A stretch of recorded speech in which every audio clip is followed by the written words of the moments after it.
विकास परिषद के पदाधिकारी, यहाँ उपस्थित कर्नावती के आदरणीय नागरिकों, पहले मैं हृदय से धन्यवाद देता हूँ आपने जो मेरा स्वागत किया। मुझे तो बताया गया कि हम कांग्रेस वाले भी मेरा स्वागत करने चाहते हैं,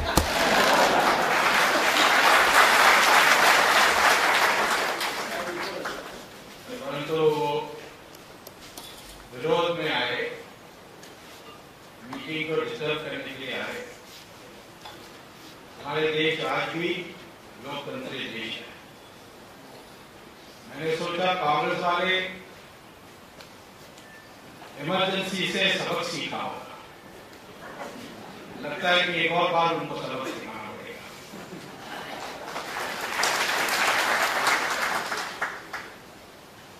लोकतंत्री देश और वो भी गुजरात में महात्मा गांधी, सरदार पटेल, मोरारजी देसाई जैसे नेता जहां पैदा हुए, उस देश में हिंसा करना या विरोध करना, किसी को बोलने के लिए ना प्रयास करना, ये तो हमारी संस्कृति के विरुद्ध है।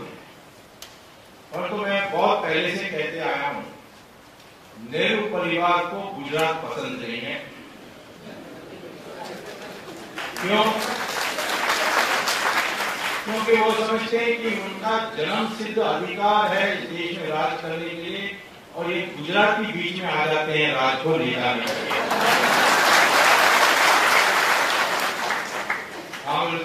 उनको ये जानना चाहिए, मैं तो गुजरात का जमाई हूँ, मेरी पत्नी तो यही गुजरात है। आज मैं उस विषय पर बोलने वाला हूँ जिसका सीधा कारण है हमारे देश की आज जो बिगड़ी हुई स्थिति है, वो है भ्रष्टाचार, और उसके कारण जो हमारे सुरक्षा बल सर भ्रष्टाचार, हमारे प्रिवेंशन ऑफ करप्शन एक्ट जो है उसके अनुसार जब कोई सार्वजनिक पद, पब्लिक ऑफिस होते हैं, उसमें बैठकर या वो अपने के लिए रिश्वत ले या पद का दुरुपयोग करके किसी और का फायदा पहुंचा के अपने के लिए फायदा पहुंचाए, या तीसरा जो है वो है पद में बैठकर किसी को फायदा पहुंचाकर वो फायदा राष्ट्र हित में नहीं है। ये तीनों को भ्रष्टाचार हमारे विधि के अनुसार मानी जाती है।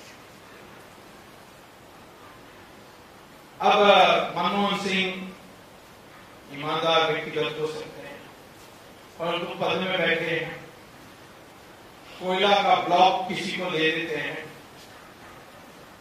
प्रधानमंत्री का हक है ये निर्णय करने के लिए, और उस कारण से राष्ट्र का नुकसान होता है जो राष्ट्र हित में नहीं है, क्योंकि वो सस्ते दाम पर देने के बजाय वो यदि नीलाम करते तो हमारे देश के लिए बहुत करोड़ रुपए मिल जाती। तो इसलिए वो जो उन्होंने फैसला किया, यद्यपि वो व्यक्तिगत निष्कपट हैं मनमोहन सिंह, लेकिन क्योंकि उन्होंने ऐसे निर्णय की जिससे किसी को लाभ पहुंचाए, जो कोयला लेने, ब्लॉक लेने वाले लोग हैं, सब व्यापारी लोग हैं, और क्योंकि उन्होंने सस्ते दाम पर दिया, मार्केट दाम में नहीं दिया, इसीलिए राष्ट्र को जो पैसा मिल सकती थी वो नहीं मिली, इसलिए राष्ट्र हित में नहीं, इसको भी भ्रष्टाचार माना जाएगा। 2G में भी यही हुआ। राजा और चिदम्बरम ने फैसला किया कि हम स्पेक्ट्रम को मैं बार बार समझाता हूं, दोबारा समझाऊंगा, लोग मुझे पूछते हैं ये 1G 2G 3G ये क्या है, ये समझ में नहीं आती। मनमोहन सिंह को भी ठीक से समझ में नहीं आती। मैंने एक बार उनसे पूछा था कि ये 2G क्या है बता। उन्होंने कहा सोनिया जी और राहुल जी।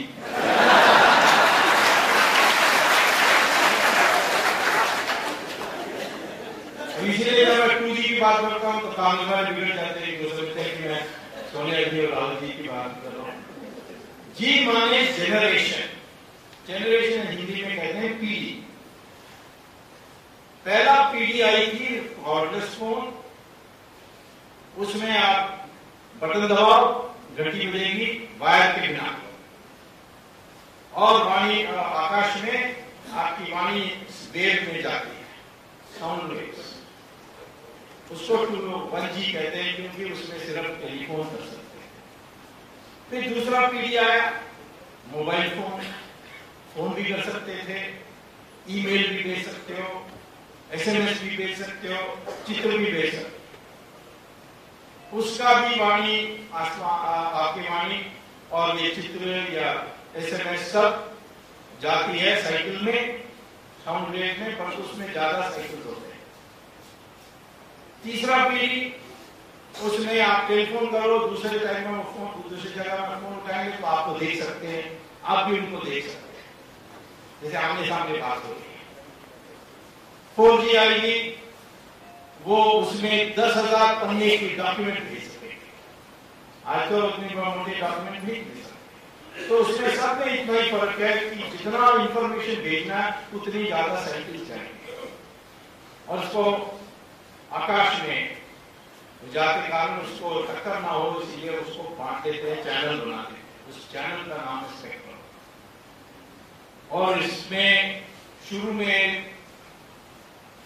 बड़ी डिमांड नहीं थी, बहुत कम मोबाइल फोन थे। 2001 में सिर्फ 4 करोड़ मोबाइल फोन थे, आज 70 करोड़ मोबाइल फोन। तो इसलिए डिमांड बढ़ गई स्पेक्ट्रम के लिए।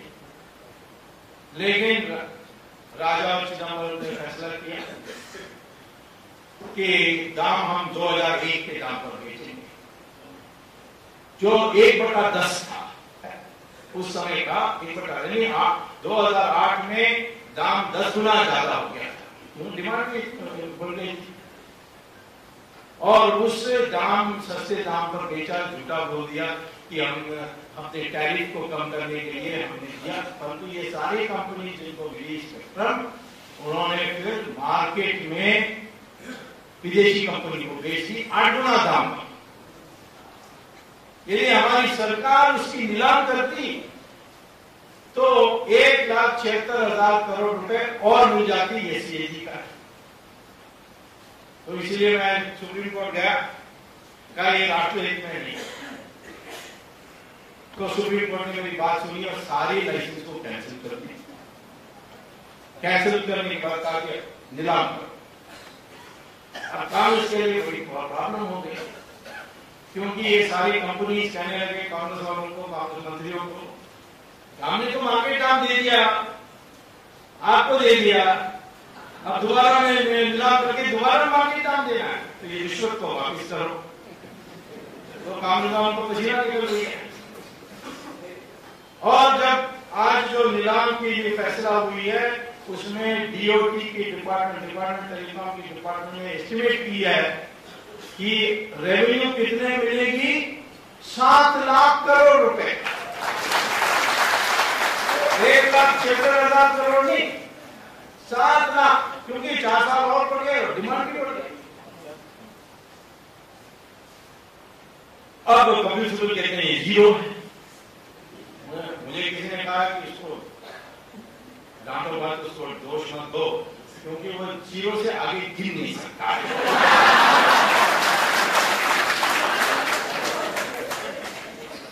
तो 7 लाख, देखिए 7 लाख करोड़ का हिसाब लगाना, तो ये सोचिए कि हमारे बजट में घाटा कितना है, 4.5 लाख करोड़। तो 7 लाख करोड़ आएगी तो घाटा खत्म हो जाएगा। कोयला का ये नीलाम करते तो हमें 9 लाख करोड़ मिलती। खनिज तेल का प्लॉट को हम नीलाम करते 24 लाख करोड़ रुपए। और थोरियम जो आज हमारे देश में 60% दुनिया का थोरियम हमारे देश में मिलती है, जो न्यूक्लियर फ्यूल है, वो रेत में, माने जो तट के किनारे जो रेत है उसको आप खोद के ले जाएंगे तो उसी में थोरियम पड़ा है। वो क्यों है? क्योंकि राम सेतु है, और जो आती है जो लहर पानी की, समुद्र की, वो राम सेतु से टकराती है, और टकराने के बाद वो पानी इस तरफ तट की तरफ जाती है और फिर वहां डिपॉजिट कर गया। ये तो राम सेतु को तोड़ने के लिए चाह रहे थे, सारा पानी उसमें से निकल जाएगा और टीगो गार्सिया जो अमेरिका का है द्वीप, वहां पहुंच जाएगा। अमेरिका को मजा, क्योंकि अमेरिका के पास कोई थोरियम नहीं है और 30 साल में सारा यूरेनियम खत्म होने वाला है, तो हमारे पास द्वीप मांगने के लिए आएंगे कि हमें थोरियम दे दो। परंतु वो पहले से उन्होंने इंतजाम कर दिया कि राम सेतु टूटने से निकल जा सकता है, और उस पानी का हम फिर निकाल करके उसमें से मोनाजाइट निकाल करके हम थोरियम पैदा करेंगे। तो हमारे देश में ये सारे, कौन कहता है हम गरीब देश है, हमारे पास पैसा नहीं है? हमारे पास तो है, परंतु चंद लोग लूट रहे हैं, और लूट का तो हिसाब मिल गया विदेशों में। जो नाजायज बैंकिंग चल रही है स्विट्जरलैंड में, केमन आइलैंड में, आइल ऑफ मैन में, मक्का में, माने मक्का नहीं, मकाओ चाइना में, यहाँ सब मिला करके भारतीयों का नाजायज खाता में कितना है? 70 लाख करोड़ रुपए। बाबा रामदेव कहते हैं कि इसको वापिस लाओ, तो उसको लाठी मारने के लिए निकल जाते हैं। ये क्यों कांग्रेस को चिढ़ाती है? क्योंकि ज्यादातर अकाउंट तो कांग्रेसियों का है। सोनिया गांधी का अकाउंट में 1 लाख करोड़ रुपए, 1 लाख करोड़ रुपए कैसा है? कोई बुद्धिमान है, कोई बहुत पढ़ी लिखी है। पहले तो आप लोग सोचते थे बहुत पढ़ी लिखी है, केम्ब्रिज यूनिवर्सिटी में उसको डिग्री मिली है। उसने अपने रायबरेली में जब चुनाव खड़ी हुई तो उसको शपथ लेना था। उसने कहा कि degree in English from university of Cambridge. मैं अचानक गया था लेक्चर देने के लिए, तो मैंने कहा कि कैसे स्टूडेंट थी? सोनिया गांधी भी स्टूडेंट नहीं थी। मैंने कहा क्यों? मुझे लिखकर दे दोगे? तो रजिस्ट्रार ने मुझे लिखकर दिया, तो वो मैं ले गए और स्पीकर को दिया। मैंने कहा सोनिया गांधी ने तो पार्लियामेंट की बायोग्राफी डेटा भी लिखी है, तो उनको पूछो। तो उस समय मनोहर जोशी थे स्पीकर, उन्होंने चिट्ठी लिखी थी। उसका जवाब आया कि ये टाइपिंग मिस्टेक था। टाइपिंग मिस्टेक पे कॉमा, फुल स्टॉप ये होता है। ये पूरा व्याख्यान went to University of Cambridge and got a degree in English। ये टाइपिंग मिस्टेक का लंबा है, तो मैंने स्पीकर को कहा कि ये Guinness book of world record को भेज दीजिए, लॉन्गेस्ट टाइपिंग मिस्टेक।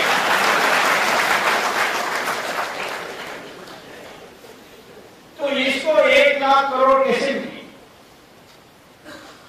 हर चीज में कमीशन। राजा को किसने हिम्मत दिया? पहले तो प्रधानमंत्री ने चिट्ठी लिखी थी राजा को, नीलाम करना और कुछ मत करना, मुझे पूछे बिना। राजा ने जवाब दिया कि नहीं, मैंने फैसला कर दिया, मुझे आपको पूछने की जरूरत नहीं। क्यों? क्योंकि सोनिया गांधी और प्रधानमंत्री भी चुप हो गए। मैं बार बार कहता हूं कि प्रधानमंत्री का कसूर ये है कि उसकी मंशा जो है वो उसको प्रधानमंत्री की शक्ति को पहचानने नहीं देती। लोग कभी पूछते हैं कि प्रधानमंत्री के पद में बैठे क्यों नहीं हो? कहता है राजा को गिरा, तुम मेरी बात नहीं मानोगी तो तुम मिनिस्टर नहीं कर सकते, नहीं कर सकता। मैं हर बार यही लोगों को याद दिलाता हूं कि मंशा सबसे इंपॉर्टेंट चीज है। सर्कस में 5 सिंह होंगे पिंजरे के अंदर। एक दुबला पतला रिंग मास्टर अंदर जाएगा, पिंजरे का दरवाजा बंद करेगा और कहेगा ऊपर चढ़ो। एक सिंह के पास इतनी ताकत है कि रिंग मास्टर को खाली कर सकता है, खत्म कर सकता है। लेकिन एक बात मान के, आज्ञा मान के ऊपर चढ़ते हैं। तो कहते हैं सिर का मुंह खोलो, मुंह खोलते हैं तो सिर रखता है उसके और ये कुछ नहीं करते। क्यों? क्योंकि छोटे से हैं, तब से उसको पालते समय उसकी मंशा से तैयार। हमारे मनमोहन सिंह भी सर्कस का सिंह है। उससे यह उम्मीद करना कि वो दुनिया को ठीक कर देगा गलत है। उसकी मंशा ऐसी है। मेरे लिए वही समस्या क्या है कि ये जाने के बाद इससे कोई अच्छा आने वाला नहीं है। तो चुनाव जल्दी हो जाए। गुजरात में कांग्रेस पार्टी को छुट्टी कर दो, आम मध्यावधि चुनाव आ जाएगी, उसके बाद दिल्ली में भी उनको छुट्टी कर देंगे। तो आज मैं ये कहना चाहता हूं कि भ्रष्टाचार बुरा क्यों है, उसके बहुआयाम असर है। आज हमारे देश में मुद्रा स्फीति होती है, दाम बढ़ जाती है, घटती है, कुछ बढ़ती है। सब्जी का देख लीजिए, चावल का देख लीजिए, ऊपर जाती है, नीचे आती है। ये क्यों है? जिन लोगों ने भ्रष्टाचार किया उनको काला धन मिलती है। वो काला धन को वो आजकल उसमें प्रॉफिट कमाने के लिए क्या करते हैं, क्योंकि सरकार ने कानून बदल दिया है कि एग्रीकल्चर कमोडिटीज को फॉरवर्ड ट्रेडिंग कर सकते हैं। पहले से खरीद करके एक काल्पनिक प्राइस पर खरीद सकते हैं और जमा कर सकते हैं। ये परमिशन दे दिया सेठ को, तो सेठ दे जाते हैं कैश। थोक बाजार में सब चावल आती है, गेहूं आती है, तेल की बीज आती है, सबको खरीद लेते हैं, कोल्ड स्टोरेज में लगा देते हैं। दाम बढ़ती है तो फिर क्या होता है, बाहर निकालते हैं, खूब मुनाफा कमाते हैं। इसी प्रकार से स्टॉक मार्केट भी ऊपर नीचे जाती है। क्यों? ये काला धन उसमें लगी है और कोई हिसाब देने वाला नहीं, क्योंकि सब लोग इन्वॉल्व। जर्मनी में उसको जासूसी के जरिए पता लगा तो उनके सही कई ऑफिसर्स गुप्त बैंक अकाउंट रखे हैं बगल के देश लिechtenstein।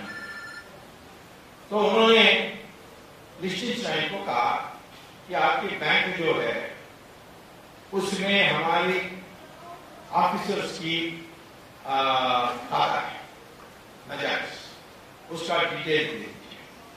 तो लिechtenstein ने कहा हम कैसे कर सकते हैं, ये तो हमारा बिजनेस है, ये सबको पता लग जाएगा कि उनकी अकाउंट बुक में रहेगी तो सब भाग जाएंगे, हमने। तो जर्मनी ने क्या किया, उन्होंने 500 करोड़ रुपए की रिश्वत दी सीनियर मोस्ट ऑफिसर और कहा कि सारा जो नाजायज अकाउंट्स है उसको सीडी में डालकर हमें दे। तो उसने सारा डाउनलोड किया, 500 करोड़ रुपए लेकर भागा अमेरिका और वहां अमेरिकन सिटीजन ले लिए। और जर्मनी ने सीडी को लेकर डाउनलोड किया, प्रिंट किया और देखा कि सिर्फ जर्मनी से नहीं 24 देशों से लोगों का है खाता। तो उन्होंने सारे 24 देशों को चिट्ठी लिखी कि आपके नागरिक का अकाउंट है, हमारे पास विवरण है, चाहिए तो भेज देंगे। 23 देशों में तुरंत चिट्ठी लिखी, दे दो। एक देश ने चिट्ठी नहीं लिखी, वो हमारा देश। ये हाल है हमारी। तो हम सुप्रीम कोर्ट गए, सुप्रीम कोर्ट ने आदेश दिया कि नाम मंगवाया। मंगवाने के बाद गवर्नमेंट कहती है हम इसको खुलासा नहीं कर सकते हैं क्योंकि हमारी समझौता है, ये टूट जाएगा, वो टूट जाएगा। वो चल रहा है, थोड़ी देर में आ जाएगा। उसके बाद देखता हूं कौन कांग्रेसी मुंह दिखाने लायक हो जाएगा। उसके बाद सबके नाम है, सोनिया का नाम, चिदंबरम का नाम, सब आने वाले। तो इतने पैसे विदेशों में बाहर वापस नहीं ला सकते हैं और रामदेव जैसे, बाबा रामदेव ऐसे बोलने से उनकी मारपीट करते हैं। इसके पीछे है कि इनका ही अस्तित्व खतरा में पड़ जाता है। क्या नई सरकार बनेगी तो 70 लाख को ला सकते हैं? हाँ, ला सकते हैं। कैसे ला सकते हैं? 2005 में ये टेररिस्ट फाइनेंसिंग के कारण अमेरिका ने जबरदस्ती यूनाइटेड स्टेट्स नेशन से एक प्रस्ताव पास कर रहे हैं कि कोई भी देश को संदेह हो कि हमारे नागरिक का नाजायज अकाउंट किसी देश में है, तो वो एक अपने देश में कानून बनाए कि जो भी भारतीय उनके नागरिक के अकाउंट हैं उसकी राष्ट्रीयकरण कर रहे हैं, और जो ये सिद्ध कर देगा हमारी नागरिक की ये जायज अकाउंट है, पैसा भी जायज जमा हुआ है, उस अकाउंट को वापस कर देंगे। इतना करने से हम यूनाइटेड नेशंस के प्रस्ताव के अनुसार सब देशों को ये पैसा देना होगा। तो हमारे देश पार्लियामेंट है नहीं है, प्रणाली एक अध्यादेश जारी कर सकते हैं और बाद में पार्लियामेंट उसको पुष्टि दे सकती है। अध्यादेश जारी करें कि जो भी विदेश में पैसा जमा है गुप्त बैंकों में, इन देशों में, उनका सारा हम राष्ट्रीयकरण कर रहे हैं और सारा पैसा हमारा है। और जो भी ये सिद्ध कर देगा कि ये हमने जायज अकाउंट खोल लिया, जायज जमा किए, वापस कर। तो हमारी सरकार तो नहीं कर, इजिप्ट ने कर दी, लीबिया ने कर दी, कई देशों ने किया है, हमारे देश में नहीं करते क्योंकि जाएगी तो सब मंत्रियों की खाता जाएगी ना, तो ये नहीं कर सकते। इसीलिए ये अति आवश्यक हो गई है कि आपको आप भविष्य में टैक्स से बचना है, महंगाई से बचना है, तो ये 70 लाख करोड़ ही आ जाए। पूरा टैक्स का जो रेवेन्यू है हमारे सेंट्रल बजट में 5 लाख है, घाटा 4.5 लाख है, सब्सिडी 2 लाख है, 10-11 लाख में तो पूरा निपटा सकते हैं, और 70 लाख मिल जाएगी तो 7 साल के लिए निपटा सकते हैं। उससे भी इकोनॉमी बढ़ जाएगी और इंडायरेक्ट टैक्स से इतनी पैसा आएगी कि आपके लिए कभी टैक्स डालने की जरूरत नहीं होगी। तो ये हम कर सकते हैं, ये हमारी असर है। दूसरा है, मैं आपको बताना चाहता हूं जिससे हम लोगों की स्थिति बिगड़ती है, जिनके पास काला धन है वो क्या करते हैं, वो विलासी वस्तुओं खरीदते हैं, जमीन खरीदते हैं। जमीन की दाम इतनी हो गई, बॉम्बे में तो आज फ्लैट खरीदना ही 25 लाख के लिए मुश्किल हो गया। जमीन के दाम बढ़ते जाते हैं, इकोनॉमी डाउन जाएगी पर तो जमीन का दाम बढ़ते जाएगी क्योंकि काला धन उसमें लगते हैं। और लोग विलासी वस्तुओं खरीदते हैं, बड़े बड़े महल बनाते हैं, उसमें एक कमरे में एयर कंडीशनिंग होती है, बाथरूम में भी एयर कंडीशनिंग होती है, हर में सैटेलाइट टेलीविजन लगा देते हैं। ये सारी विलासी वस्तुओं का जो डिमांड बढ़ती है तो उस इंडस्ट्री की प्रॉफिट भी बढ़ जाती है। तो सेठ सोचता है कि मैं क्यों चप्पल बनाऊं, कपड़ा बनाऊं, आम जनता की वस्तुओं को मैं उत्पादन क्यों करूं, मुझे तो 5% मिलती है, 7% मिलती है रेट ऑफ रिटर्न, यहां लगाऊंगा तो 35-40% रेट ऑफ रिटर्न मिलती है। तो इसलिए पूंजी निकलता है वहां से और विलासी वस्तुओं के प्रोडक्शन में चले जाता है। और इसलिए हमारे देश में आज 70% जो पूंजी है वो प्रत्यक्ष रूप से या अप्रत्यक्ष रूप से वो जाती है विलासी वस्तुओं के उत्पादन के लिए। एक गरीब देश है, यहाँ इस गरीब देश में इस तरीके के हाल, ये हमें सोचना कितनी बड़ी प्रभाव है। लेकिन मैं आज आपको बताना चाहता हूं कि हमारे देश की सुरक्षा में कितनी असर होगी। चुनाव में तो असर होता ही है, काला धन लग जाते हैं, चुनाव में परिणाम बदलने लोग को भ्रष्ट कर देते हैं, पैसे से शराब देते हैं, कोई वोट के लिए देते हैं। लेकिन उसमें मैं आज ज्यादा खतरा नहीं समझता हूं, क्योंकि मैंने देखा है कि हमारी जनता में आज भी बहुत सूझबूझ है। तमिलनाडु में चुनाव हुई राजा गिरफ्तारी होने के बाद, और करुणानिधि ने सोचा इस बार चुनाव मुझे जीतना है, इसलिए जितना पैसा खर्च कर सकता हूँ, पूंजी में तो उसको बहुत पैसा मिला, कुल मिलाकर के राजा को 60,000 मिली। वो पूरा तो साथ नहीं रख सकता है, छोटा नहीं है, लेकिन सिर्फ 4,000 करोड़ होगा। आजकल 4,000 करोड़ क्या होता है रखा। फिर उसने 15,000 करोड़ रुपए दिया करुणानिधि को, उनको पार्टी का अध्यक्ष है, उसके कारण ही बना मंत्री। और करुणानिधि की 3 बीवी हैं तो उनके लिए भी थोड़ा एक्स्ट्रा देना होगा, 15,000 करोड़ करुणानिधि। सोनिया गांधी यूपीए के अध्यक्षा, उसके कहने पर मैंने सब कुछ कर पाया हूं, इसीलिए उसको 36,000 करोड़, बाकी 5,000 करोड़ जो था वो चिदम्बरम को दिया। अब राजा अंदर चलेगा जेल में, चिदम्बरम बाहर है,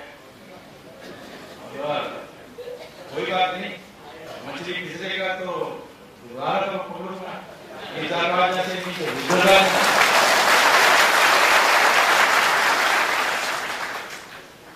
वो है उस्ताद, वकील है, और उसने वकालत करते समय कई लोगों से दोस्ती की है, कई लोगों की वकालत, तो हमारा आसान नहीं है, हम तो सरकार नहीं है। मुझे आज प्रेस कॉन्फ्रेंस में ये पूछ रहे थे पत्रकार, अब मोदी के ऊपर क्यों नहीं करते हैं सीएजी का रिपोर्ट। मैंने कहा देखो, मैं एक प्राइवेट सिटीजन, व्यक्तिगत, मुझे कोई तनख्वाह नहीं दे रहे, मैं जो 24 घंटे में कर सकता हूं कर रहा हूं, और मैं जानता हूं कांग्रेसी अपने ऊपर तो केस डालने वाले नहीं है, तो इसलिए मैं कांग्रेस के ऊपर डाल रहा हूं।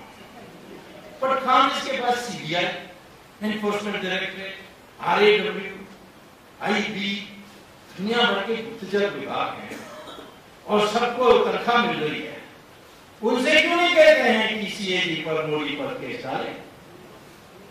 वो नहीं करते, वो मुझसे चाहते हैं कि मैं डालूं, मुझे तनख्वाह दे तो मैं डाल दूंगा। बट ये जो नई बात आती है, हर बात बीजेपी, कौन रोकता है तुम्हें बीजेपी को केस डालने के लिए? 2G के समय में कोर्ट में इन्होंने यही बात थी, बीजेपी के टाइम में भी ऐसा हुआ। मैं कहा केस डालो, मैंने जज को कहा केस डालने के लिए, सीबीआई को कहा, सीबीआई ने नोटिस भेजी अरुण शौरी को और जसवंत सिंह को, और जांच के बाद सीबीआई ने लिख कर दिया कोर्ट में कि ये बिल्कुल बेकसूर है, इनका कोई। तो ये कांग्रेस इतनी बड़ी तंत्र के ऊपर बैठे हुए हैं, मुझसे कहते हैं कि तुम सिर्फ कांग्रेसी ऊपर केस डाल रहे हो। मैं तो मेरा कर्तव्य कर रहा हूं विपक्ष के रूप में, और मुझे कोई दिखा दे कागज, मैं समझ सकता हूं, अभी तक किसी ने कागज नहीं दिखाए। उनको मोदी से चिढ़ है क्योंकि ये भी कहीं सरदार पटेल, मोरारजी देसाई के रास्ते में तो नहीं जा रहा है, और हमारी नेहरू परिवार को खर्रा बना। अभी कोई बड़ी बात, अच्छे लोग थे, एक तो था अच्छा राजीव गांधी, उससे हमारी दोस्ती भी थी, परंतु ये इनके परिवार में एक ने भी कॉलेज नहीं पास किया है, कोई अगर भी कॉलेज पास नहीं किया, परंतु झूठ क्यों बोलते हो कि मैं बहुत पढ़ा लिखा हूं? जवाहरलाल नेहरू अपने को पंडित कहते थे, केम्ब्रिज यूनिवर्सिटी में 3rd क्लास मिली उनको।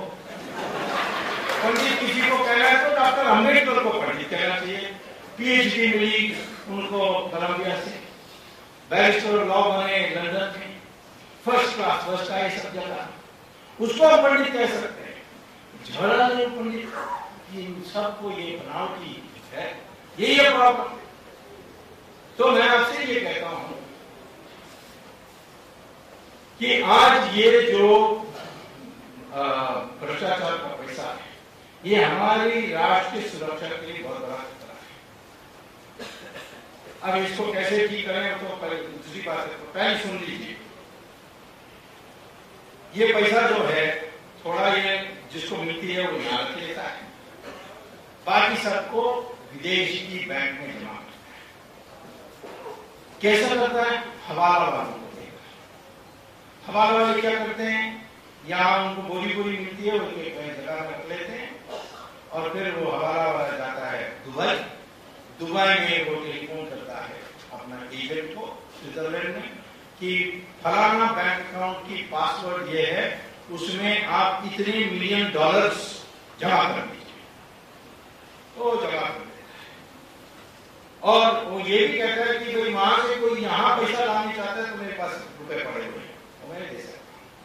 तो ये हवाला का बिजनेस है। एक ही प्रॉब्लम, दुबई में कोई काम आप पैसे के काम या वित्तीय काम पाकिस्तान की आईएसआई की मर्जी के बिना नहीं कर सकते। तो ये हवाला वाले जाते हैं और उनसे परमिशन मांगते हैं, उनकी खुशामद करते हैं। ऐसा कहते बताओ किसका काम कहां है।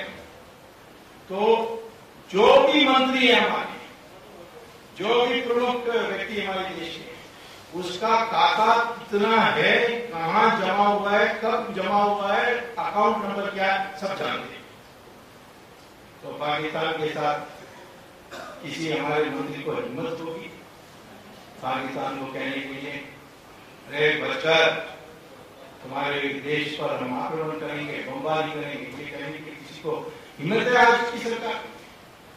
आज प्रधानमंत्री भाषण दे रहे थे पुलिस वालों को कि कश्मीर में की सीमा पर पाकिस्तानी की आतंकवादी भर भर के आ रहे हैं, नया सुरक्षा खतरा पैदा हो गया। और उसके बाद न्यूज दिखाते हैं हमारे फॉरेन मिनिस्टर पाकिस्तान का वो महिला है रबानी, और बातचीत क्या चल रही है, क्रिकेट मैच का नहीं। यहाँ क्यों ये अफजल गुरु को फांसी अभी तक नहीं दिया, डरते हैं। क्यों उन्होंने ये कसाब को अभी तक नहीं दिया, डर है। क्यों जिन लोगों ने वहां दाऊद इब्राहिम में कहने पर बॉम्बे के आजाद मैदान में जो इतने लोगों की मौसम लोगों की जान ली, वो पकड़ने के लिए डरते हैं पाकिस्तान से। कई लोग खाता छाप देंगे, हमारा तो फिर क्या होगा, हम तो बर्बाद हो जाएंगे। क्योंकि सब बात तो सख्त बनाते हैं अपनी को, हमारा कुछ नहीं है हमारे पास, हम विदेशी बैंक उनसे पूछोगे तो थोड़ी मानेंगे, तो कहीं छप जाएगा तो करेगा खत्म। इसीलिए हम कमजोर हो गए हैं काला धन के कारण। एक ये, दूसरा है ये भ्रष्टाचार की लालच में। एक उदाहरण देखो, हमारी जो करेंसी है ये एक स्पेशल पेपर में छपती है, नासिक में छपते हैं, बट पेपर हिंदुस्तान में नहीं, उसके लिए हम इंग्लैंड में खरीदते हैं। डेलारू एक कंपनी है, वहां से। अब जब ये चिदम्बरम फाइनेंस मिनिस्टर उस समय होते समय दोबारा बन गया है, उसने ऑर्डर किया कि डेलारू से खरीदना है, क्योंकि उनका बेटा को कोई कमीशन मिला होगा। तो सीबीआई लोगों ने मिनिस्टर से मिलकर कहा कि मत करिए, क्योंकि डेलारू करेंसी पेपर पाकिस्तान को भी बेचती है, और यदि वो पाकिस्तान को बेचती है तो कभी पाकिस्तान को पता लग जाएगा कि हम भी खरीद लें, तो हमारी करेंसी पेपर जिसमें वाटर मार्क सब होगा उसको भी वो खरीद लेंगे और जाली नोट के रूप में हमारे देश में बांट देंगे। लेकिन जितना में खा लो उसी को मिलेगा। और आज मैं कहने चाहता हूं कि हमारे देश में 20% जो मनी सर्कुलेशन है वो पाकिस्तान की जाली नोट में है, और उनके लिए आसान हो गया क्योंकि वही कंपनी डेलारू वही उस कागज को उनको बेचती है। उनको क्या जाता है, तो विदेशी कंपनी, उनको कौन रोक सकता है। तो आप देखिए 20% आपका देश में जो पैसा है वो जाली है, ये हमारे देश के लिए खतरा है। तीसरा, करकरे का बुलेट प्रूफ वेस्ट में बुलेट छेद कर सकती थी, क्योंकि उन्होंने सब स्टैंडर्ड खरीदा है, उसमें भी बुलेट प्रूफ, बुलेट, हर चीज जो सुरक्षा के लिए आवश्यकता है उसमें रिश्वत के कारण सस्ता नहीं। जनरल वीके सिंह ने इसको रोकने की कोशिश की, तो झूठा केस बनाया उसके ऊपर, जन्मदिन पर ये वो, उसका कोई कसूर नहीं था। वो जब 10वां क्लास पास नहीं किया था, तब एनडीए की जो नेशनल डिफेंस अकेडमी के एग्जाम देने के लिए उसको सर्टिफिकेट भरना, फॉर्म भरना, तो उन दिनों में टीचर्स भर देते थे, क्योंकि अंग्रेजी में भरना था। तो टीचर ने भरा, उसकी डेट ऑफ बर्थ सही लिखा 9 अक्टूबर भी सही लिखा, बट ये जो साल था उसमें 1 साल का फर्क, क्या ज्यादा दिखाया, माने उसका 1951 था, उसको 1950 था। तो कम 1950 उसकी बर्थडे थी, उसको 1951 दिखाया, उल्टा गया, सॉरी 1951 को 50 दिखाया, कम कर दिया। उससे उनका कोई फायदा नहीं हुआ। वो उसका क्वालिफिकेशन तब भी था, उसको उम्र की सीमा से ऊपर थे। फिर उनकी सिलेक्शन होने के बाद यूपीएससी ने पूछा आपका डेट ऑफ बर्थ का सर्टिफिकेट होती दिया, उसमें करेक्ट बर्थ और बाद में उसी बर्थ डेट को चलती थी। सडनली आकर कहा कि तुमने उस समय ये कहा, इस समय ये कहा, ये कोई चीज है और समझना चाहिए उसकी भूमिका। उसने कभी अपने आप झूठ नहीं बोला, लेकिन उसको दिखाना था, क्योंकि उसकी 1951 बर्थ डेट होगी तो फिर वो एक साल और रहेगा, 1950। तो एक साल और रहता तो जो आज बना कमांडर चीफ वो नहीं बन सकता। वो इनसे चाहने वाले लोग थे और इसीलिए, और जो यूनाइटेड नेशंस में जब गए थे उस समय उनकी भ्रष्टाचार में नाम आया, कश्मीर में मुठभेड़ हुई, उसमें नाम आया, बड़े विवाद। तो कुल मिलाकर के आप देखिए, यहाँ भी राष्ट्रीय सुरक्षा का हमारे एक ईमानदार जनरल को भ्रष्टाचार करने ही नहीं दे रहा था, सीधे उसको हटाया गया। अब बांग्लादेश की जो पॉपुलेशन है, जनसंख्या, उसकी 1/3 इंडिया में आ गया। सीमा पर हमने सारा बीएसएफ फोर्स सब लगाया, लेकिन वो पैसा देते हैं।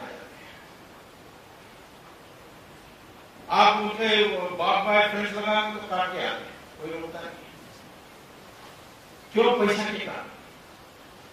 अब 1/3 हिस्सा का बांग्लादेश की पॉपुलेशन हमारे देश में आ गया और वो कहते हैं जमीन लो, जमीन लेना। अब बोडो बेचारे, वो ट्राइबल है, उनको कुछ समझ नहीं आती, उनके साथ आक्रमण कर दिया। इतना बड़ा हुआ कि आतंकवादियों ने हिंसा करके किया ये लोगों ने, तो हमारे देश के लिए इतनी बड़ी खतरा। और अब क्या करेंगे हम? 1/3 हिस्सा का बांग्लादेश का यहाँ है। मुझे किसी ने पूछा आप सरकार में होते तो क्या करेंगे? उनको सबको भगाएंगे? नहीं भगाएंगे, उसके लिए दूसरा रास्ता। कौन सा रास्ता? मैंने कहा बांग्लादेश को कहो कि जब पाकिस्तान बनने की बात आई तो इंग्लैंड में पार्लियामेंट में ये चर्चा हुई कि जो भी मुसलमान हिंदुओं के साथ रहने नहीं चाहता है उसके लिए एक अलग देश होना चाहिए। हम उसके बिना छोड़ेंगे, हिंदुस्तान को छोड़ेंगे, मारकाट हो जाएगी, इसलिए हम पाकिस्तान बना के छोड़ेंगे। और उन मुसलमानों के लिए जो हिंदू के साथ रह नहीं सकता, उसके आधार पर, जनसंख्या के आधार पर उन्होंने देश का बांटा। देश बंटने के बाद उस समय बांग्लादेश तो पाकिस्तान के साथ, बांग्लादेश का 1/3 मुसलमान हिंदुओं के बीच में रहने के लिए आ गया। वो हमारे साथ रहता है, हमारे घरों में काम करता है, नौकर करके हमारे फैक्ट्री में काम कर रहा है। तो यदि वो मुसलमान हमारे हिंदुओं के साथ मिलकर काम करने के लिए तैयार है, मिलकर रहने के लिए तैयार है, तो फिर हमें क्या करना चाहिए? बांग्लादेश को कहना चाहिए तुम्हारे लोगों को वापस ले जाओ, वरना 1/3 हिस्सा आपकी जमीन हमें वापस कर दो, जो हिंदुस्तान का हिस्सा। मैंने एक बार जब मैं मंत्री था तो मैंने मिनिस्टर ये कमांडर चीफ से पूछा, ये संभव है कि ले सकते हैं? मैंने कहा साहब संभव बात छोड़िए, ये तो अति आवश्यक है।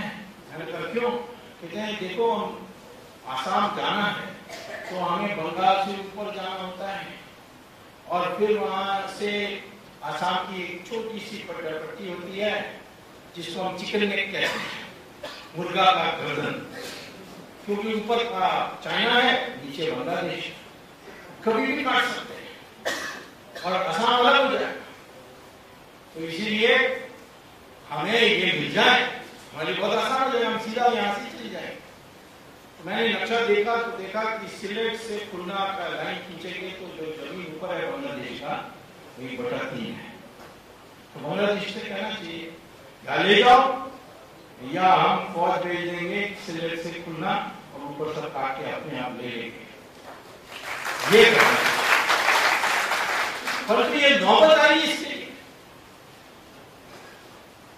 हम लोगों के लिए हिम्मत ही है। क्या महिलाओं के साथ व्यवहार हो रहा है पाकिस्तान में सुन रहे हैं, रो सकते हैं और कुछ नहीं कर सकते। यह हाल होगी हमारी सरकार की कि सब भ्रष्टाचार के कारण।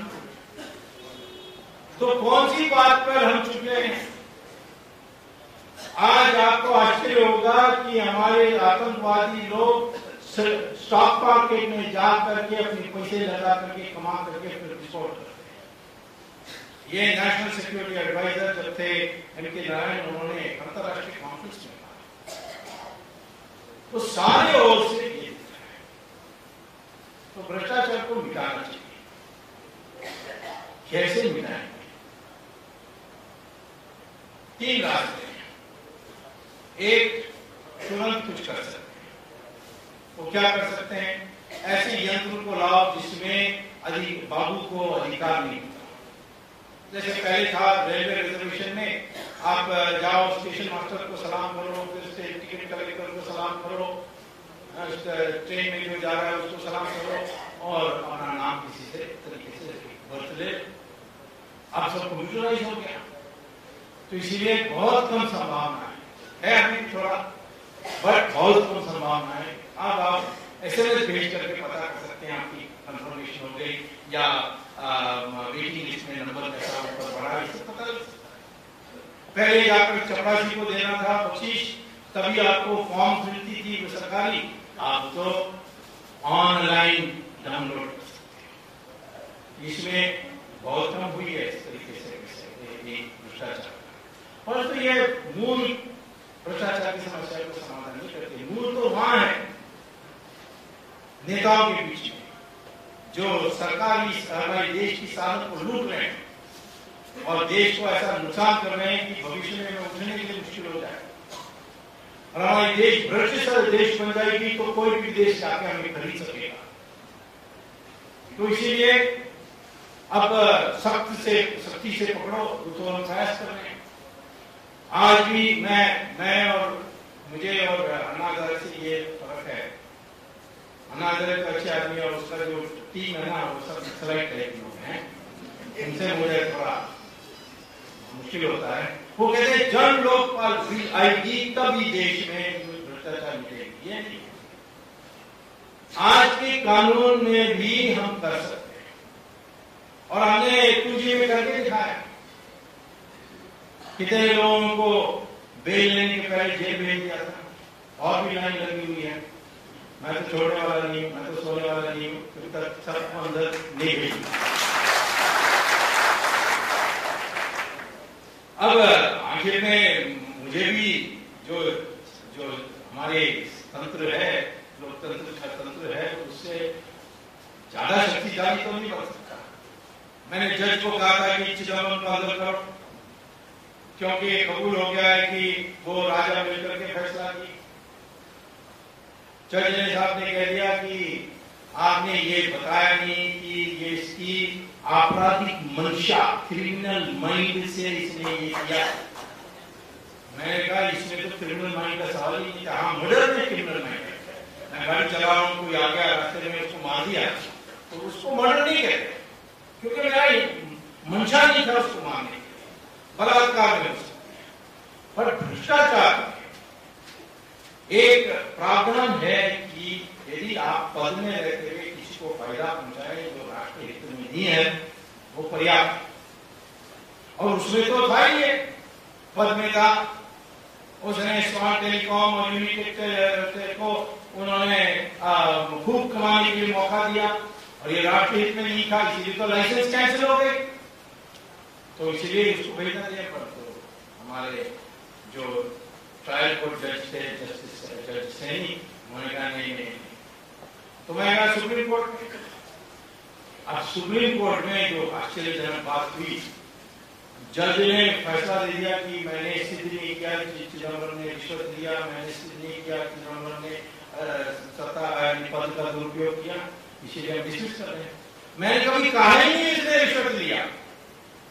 अभी तो मैं नहीं कहूंगा, मैं बाद में कहूंगा, पर मैंने अपनी याचिका में तो नहीं कहा।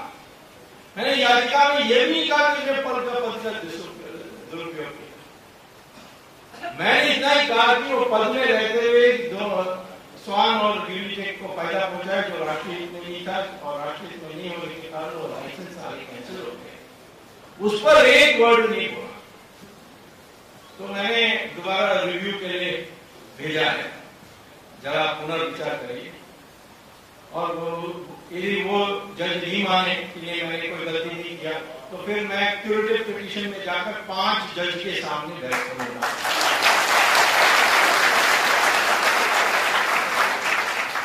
तो जो छोड़ता नहीं है कभी आखिर में जीता है। मोहम्मद गोली तो 16 बार हार के गया ना, 17 बार जीत गया। भले उसको हम इससे नफरत करते हैं, उन्होंने जो हमारे देश के साथ किया, लेकिन वो जो उसकी जो प्रयास थी उसका तो सराहना करना पड़ेगा। ये है खासियत, हम तो छोड़ने वाले नहीं। और चिदंबरम का एक ही केस नहीं, अब तक 5 हो गया है, सबका क्यों में है, एक को छोड़ना। अभी तो उसने जमीन का घोटाला किया है, वो बहुत बड़ा दिल्ली का दौर में आया है। मैं तो सोच रहा था कि मुझे तो पता था कि मेरठ के पास हाशिमपुरा इलाका है, 25 साल पहले दंगे चल रहे थे, तो चिदंबरम उस समय राज्य मंत्री था, मिनिस्टर ऑफ स्टेट और होम अफेयर्स। तो आया उस जगह में, देखकर गया और ऑर्डर दिया कि चलाओ आतंक करो। तो ये पुलिस जो थी वो ट्रक लेकर गई मोहल्ला में, रात को 2 बजे 42 नौजवानों को छांट के ट्रक में डाला रखा, ट्रक को ले गए 20 किलोमीटर, सब मुसलमान बच्चे थे, लड़के थे, और ट्रक को ले गए धुंध नहर में जो 20 किलोमीटर दूर है, और उस नहर के किनारे एक को उतारा, एक को गोली मारकर लाश को नहर में डाला। तो मैंने आकर राजीव गांधी समय प्रधानमंत्री थे, मैंने कहा कि आप इस पर इंक्वायरी कराइए। बड़ा जटिल मामला है, इसमें मत करिए, जिद मत करिए, कहा उन्हें। तो मैं आमरण अनशन किया। एक ही बात जिन्होंने किया कभी नहीं करूंगा, क्योंकि मैंने ईमानदारी से की, कोई ग्लूकोज नहीं जोड़ा। तो चौथा दिन 5वां दिन मेरी हालत खराब हो गई। 7वां दिन इसकी, ये मेरा मित्र था राजीव गांधी, उसने कहा दिन निकल गया, उसने इंक्वायरी ऑर्डर कर दी। इंक्वायरी ने मेरी बात सिद्ध कर दी, और पीएससी पर पुलिस की कमांडमेंट पर केस रजिस्टर हो गई। 164 विटनेसेस लाए, और अब विटनेसेस की सुनवाई 25 साल के बाद सिर्फ 26 लोगों का हुआ है। तो कहते हैं लोग कि सब मर जाएंगे उस तक। तो फिर वो हाशिमपुरा के लोग मेरे पास आए कि आपने उस समय किया, अब 25 साल हो गए, कुछ नहीं हुआ है, करिए। तो मैं गया कोर्ट में और कहा कि ये तो ऑफिसर ने नहीं किया, ये तो मंत्री के हुक्म में किया, मुझे पता है, क्योंकि मैंने पार्लियामेंट में उठाया था, तब चिदंबरम ने कबूल किया कि हाँ मैं मेरठ में था, रात को वहां सोया, परंतु मैंने हुक्म नहीं किया। वो तो कोर्ट, वो तो जांच में पता लगेगा। तो मैंने कहा उनको भी नाम जोड़ो। जब मैंने कहा, जज ने कहा किसे जोड़ सकता हूं, अब मुझे रास्ता मिल गया, क्योंकि यहाँ आपके जो ज्योत्सना जगनीक ने ये माया खोरनानी को ये इसी बात पर दंड दे दिया कि वो वहां थी उस समय, तो फिर वो थी इसीलिए जाना है,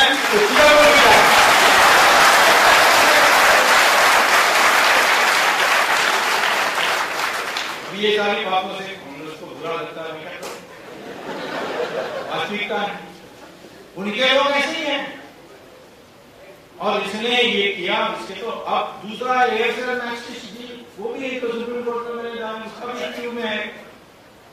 एक इंडियन कंपनी था, उसको उसने जबरदस्ती एयरसेल उसको जबरदस्ती एक लिट्टे का मलेशिया में एक तमिल का कंपनी था उसको बेचने के लिए मजबूर किया, वो केस दिया।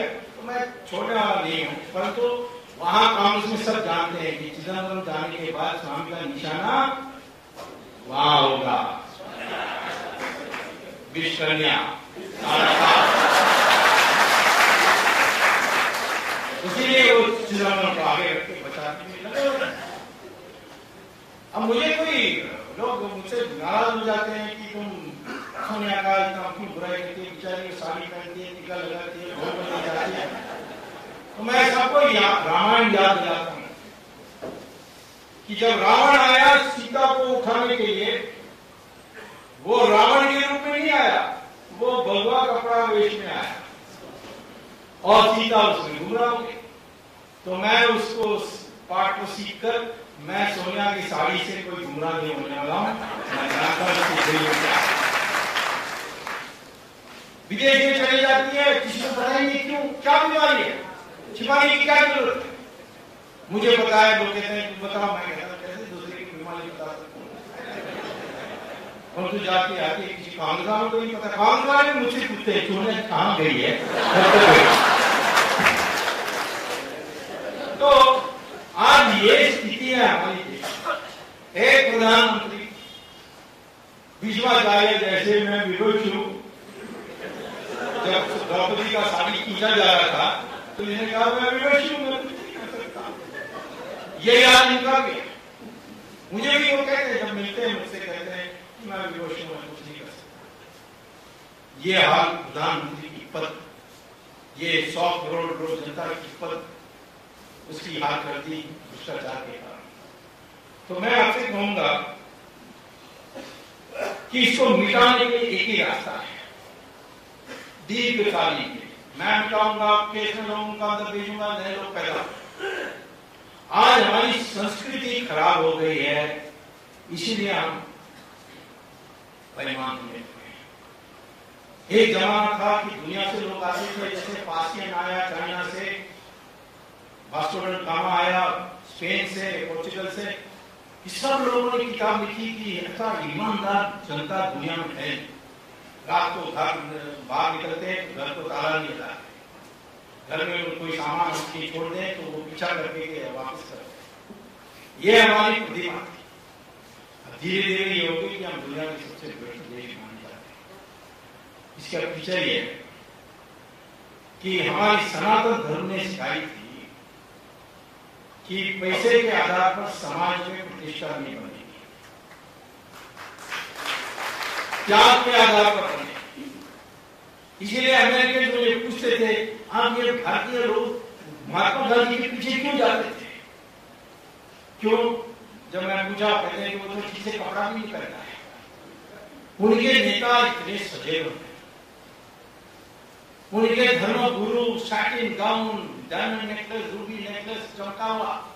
पोप को देखो, हमारे साधु उच्च कोटि साधु ये त्याग का जो पूजा हम करते रहे, समाज में प्रतिष्ठा उसको बनाई। इसी कारण से राजा भी जाकर झुकता था। कोई ऋषि के पास हथियार नहीं थे, कोई जमीन नहीं था, कोई पैसा नहीं था, सिर्फ ज्ञान था और त्याग था, उसकी पूजा होती थी। और जो जिसके पास पैसा है, पैसा बनाना बुरा नहीं था, पर जरूरत से ज्यादा पैसा है तो दान करो, जो दान करेगा उसकी मां। ये हमारे समाज की रचना होती थी। और इसीलिए उस समय हम समृद्धशाली देश होते हुए भी दुनिया के सबसे ईमानदार बने जाते थे। आज पश्चिम में लोगों के पास खूब पैसा है, पर क्या वो सुखी है? हमारे आश्रम देख लीजिए, यहाँ जो आश्रम है, श्री श्री रविशंकर का देख लीजिए, रामदेव का देख लीजिए, कितने विदेशी भरे पड़े, सब आ गए यही। अभी थोड़े दिन पहले मैंने आपको पहले भी यहाँ अहमदाबाद में बताया था कि वर्ल्ड फेमस एक्ट्रेस है जूलिया रॉबर्ट्स, वो आई थी शूटिंग में हरियाणा में।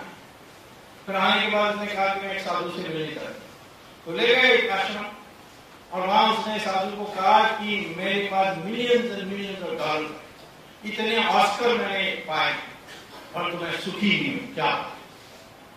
तो उसने कहा 10 दिन रुको, मैं समझा दूंगा।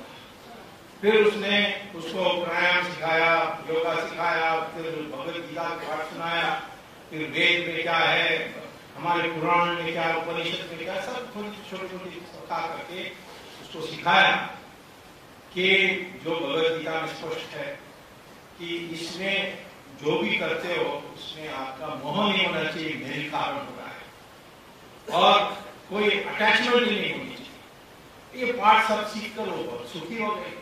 वापिस गई तो उसने हॉलीवुड में प्रेस कॉन्फ्रेंस बुला करके पति को एक जगह बगल में खड़ा किया, तो बच्चों को बगल में खड़ा किया और कहा कि मैंने जाकर हिंदुस्तान में सीखा है कि सुखी कैसे हो सकते हैं, इसलिए हम सारा परिवार ने तय किया कि हम आज से हिंदू बन गए हैं। इस कारण से कि हम उसको, हम ये जो अहंकार है कि मेरे कारण हो रहा है या मुझे ऐसा करना है, उसके लोग फंस जाते। मेरा एक स्टूडेंट था, उसका नाम था रजत गुप्ता, उच्च कोटि में पहुंच गया था अमेरिका। मैंने उसको रिकमेंडेशन देकर हार्वर्ड भेजा था। अब वो जेल में है। क्यों जेल में है? क्योंकि उसने वॉल स्ट्रीट में इनसाइडर ट्रेडिंग किया, उसने पकड़ा गया। मैंने उसके परिवार वालों से पूछा ये क्या था, इसने, इसके पास इतना पैसा था, इतनी मांग थी, इतनी खुशी थी, क्या कर दिया उसने? कहा कि उसको भूख लग गई कि मैं हिंदुस्तान के सबसे अमीर बनूंगा। उस भूख में ये स्टार्टेड कटिंग कॉर्नर्स। ये है असली बीमारी, ये पश्चिमीकरण हमें कर रही है।